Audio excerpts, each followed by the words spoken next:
Welcome back. So in this video, I'm going to be showing you the best ways in which you can invest in property this year. Whether you're a beginner or you have some properties already and you want to build your portfolio.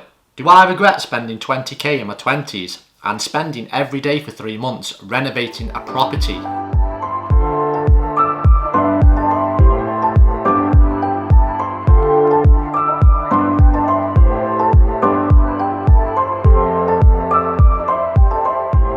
So I'll be covering 1. What type of property investment is right for you, because there are tons of ways to get into property.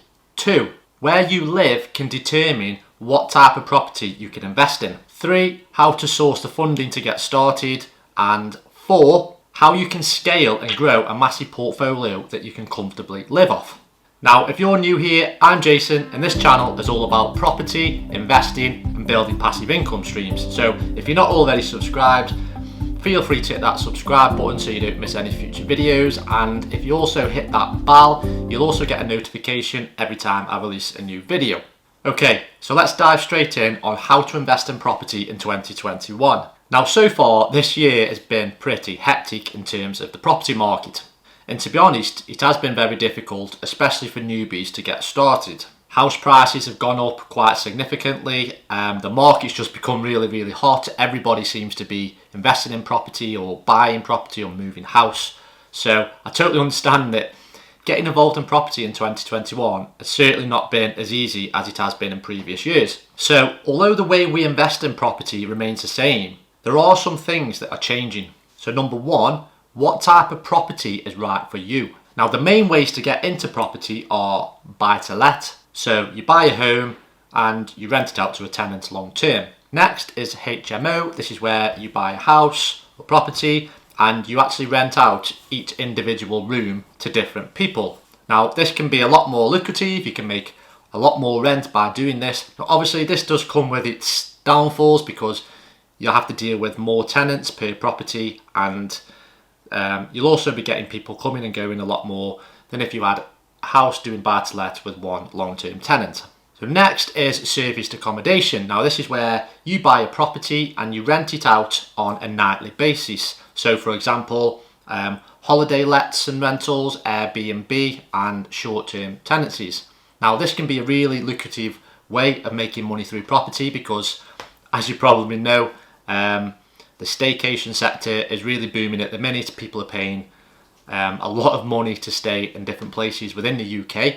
So if you have a property that's in the right area where tourism and people want to visit, then you can actually charge people a nightly rate to stay in the property, and if you get it right, you can make yourself a nice buck. Now, obviously, there are some downfalls, such as you have to keep the property furnished. Obviously, every time someone's in and out, it has to be cleaned. You have to deal with all the bookings, and obviously you have to market the property. But saying all that, if you get it right, then it can be a very profitable way to invest in property. Next up is what we call rent to rent. Now, this is basically where you rent a property from a landlord and then you sublet that property as serviced accommodation or as a holiday let. So you pay X amount to the landlord and then you bring in more money by letting it out to holiday makers or staycation or whatever you want to call them. So you could have a long-term let on a nice cottage in the countryside. So you can then rent this on a nightly basis and obviously take the profit between the difference in your rent to the landlord and the rent you're taking in off your customers. Now, although this can be a good way of getting into property if you've got no money to invest, please be aware that you do need to have this in writing and form an agreement with your landlord before subletting out the property. You don't want to get in trouble. So as I say, if you have no money to invest in property, then rent to rent could be a very viable option for you. Now, there are other ways to get into property that are not as common, such as conversions and property developments and things like that, but often they do require a substantial amount of investment. So moving on to number 2, where you live can determine what type of property investments you get involved in. Now, this can be an important factor because, as I've mentioned in other videos, where you live can determine what type of property you invest in. If you can invest in an area where you live, an area that you know best, then you're going to be able to spot opportunities and spot deals a lot easier than if you were to invest in an area that you didn't really know. You'll know what streets to avoid, you'll know what type of tenants to work with and what type of tenants fit best in the properties around that area. And most importantly, you'll have a very, very good idea of what the properties are worth and the yield that you'll be getting. So for me personally, where I live, the buy-to-let method is the best method for me. There's a high demand for rentals in my area, I'm close to towns and a city, and the house prices are relatively low in my area compared to the rest of the country, which means that buy-to-let is a viable option as it produces a decent rental yield. So for me, buy-to-let is a good strategy. And over the past few years, I've managed to build up a portfolio of 6 buy-to-let properties. Now for you, it may be different. You might live in a small village in the country or a tourist area near the coast.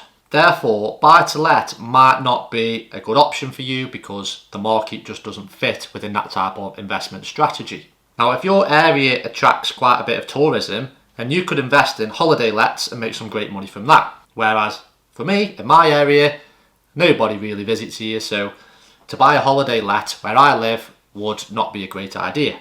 So the point I'm trying to make with this section of the video is that to try and make you aware that there are opportunities out there. There are opportunities where you live. Even in certain areas of London where buy-to-let just doesn't work, you can find properties in need of renovation and then take advantage of the capital appreciation over the coming years. So my biggest piece of advice is to focus on your area, determine which method of investing is best suited to you, and then go out there, learn and understand your market and your area and become the best at doing that so that you then have an advantage over other investors in your area. But don't make excuses, just take action and get shit done. Now, of course, many investors do buy properties outside of their area and in other areas all over the country, especially people who live down south maybe and they want to invest up north where the yield and return of investment are a lot more attractive.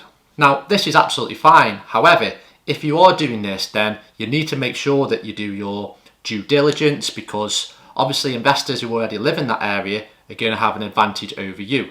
So it's important that you do your homework, you study the area, you learn about the area, even go and visit and spend some time in that area so that you've got a better idea of the market, the prices, what type of tenants you're going to be aiming for, and basically anything or any information that you can gather is always going to help you in terms of investing in that area. Now, if you are looking at investing in properties up north, which do often attract a better yield and better ROI, and you have the funds ready to invest, then feel free to drop me a message and we can discuss a deal sourcing option where I find you a good deal and you can get exposure to the same type of property investments that I make myself. So moving on to number 3, how to source the funding. Now, this is usually the biggest hurdle for most people when they're starting out because to buy property, you need money. Well, in most cases anyway. So if you're going down the buy-to-let route, then you're going to need a 25% deposit, plus extra for solicitors' fees and stamp duty and things like that. So on a £100,000 house, you're looking at around a 30k investment. Now this can come from savings or money borrowed from a family member perhaps. And some other options, if you don't have that kind of cash, is to pull equity from your current home and then use that to invest into an investment property. So I will be doing a full video on this soon, so make sure you don't miss that one. Now, another option is to find a good deal and then work with an investor on a joint venture, where you find the deal, you manage the property and all of that, and the investor obviously provides the funds to do so. But to be honest, an investor may be reluctant to work with you if you're just starting out or you've never done it before. So for me, the best option is to always save your own cash and then use this as your deposit. If you can't save, then do something about it. Cut back on things, earn more money, do some side hustles so you earn an extra income. Work harder. I may sound harsh, but just watching these videos and thinking about getting into property is not going to get you into property. You have to make changes, you have to commit, you have to work harder. And most importantly, you have to take action. Nobody ever regretted taking action, yet a lot of people ponder over their lack of action. Do I regret spending 20k in my 20s and spending every day for 3 months renovating a property because it was the only way that I could get started in property investing? No, I don't. I don't regret it because me taking action and putting the work in back then has led me to where I am now. If you want it bad enough, you will find the funds to invest in property. Trust me. Okay, on to the final step, number 4, how to scale and build a property portfolio. So once you've got started and you have 1 or 2 properties under your belt, it becomes much easier to leverage your money and build more and more properties. You start to receive monthly rent, which you can save. The value of your property goes up. So you can build capital, which you can then release to invest into other properties. The more money you accumulate, the more that your money works for you. So to build a portfolio quickly, I suggest you do these 3 things. So firstly, continue to save money every month from your job or whichever source of income you have. Secondly, make sure you save all of the rental income that you make from your current properties. And thirdly, make sure that you have your buy-to-let mortgages on an interest-only basis and have them for 2 years. And the reason this is because every 2 years, if the value of your property increases, which usually they do, then you have the option to release equity and pull funds out of that property, which you can then use to invest into your next one. So by having all of this at your disposal and using these 3 methods of saving, it doesn't take long before you can actually build up the funds and the deposits to buy your next property. And obviously, the more properties that you have, the quicker that your money will accumulate, which you can then invest in another one, and so on and so on. And you actually create this kind of snowball effect, so to speak. So you'll be leveraging your money. So let's say that your rental yield is 6% on a £100,000 house. So you're making £6,000 a year in rent, i.e. 6%. However, you've only actually invested £30,000 of your own money. Yet you're earning 6% on £100,000. And this is leverage. You're earning money on a £100,000 house even though you've only put £30,000 in.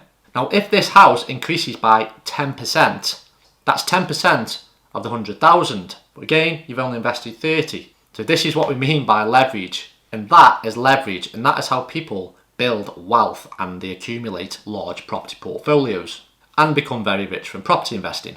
Now, it's not rocket science, it just takes a bit of knowledge and a lot of commitment. And also, remember, I'm not a financial advisor, so make sure you seek professional advice if you're going to go start investing or buying property or whatever it is you may do. So there you have it, a quick guide on how to get started in property. I hope you enjoyed the video. If you did take anything from it, please be sure to hit that thumbs up button as it will really help a small channel like mine. And I'll be back very soon with some more videos. So I'll catch you then.